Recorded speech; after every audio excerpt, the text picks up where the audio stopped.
আমার অত্যন্ত সতর্ক ছিল। প্রতিদিন সকালে আব্বার সাথে যে চা খেতেন, আব্বা মারা যাওয়ার পরে দিকে আমি মাকে জিজ্ঞেস করেছি, মাকে নিয়ে দেখতাম ছাড়া নেই দেখতাম না, বলতাম আমি তো ছাড়াও ছেড়ে দিছি। তারপরে দেখো দীর্ঘক্ষণ কথা হয়েছে।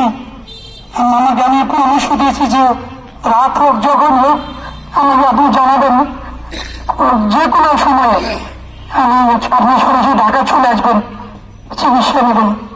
অত্যন্ত একজন সরাসরি মানুষ, কৃষক মানুষ ছিলেন। দুটি মেয়ে বিয়ে দিয়েছেন। একটি জামাই বাইরে থাকে, দেশের নৌবাহিনীতে চাকরি করেন, মালয়েশিয়াতে থাকেন, আর একজন আমাদের প্রতিবেশী ঢাকাতে থাকেন বাড়িতে।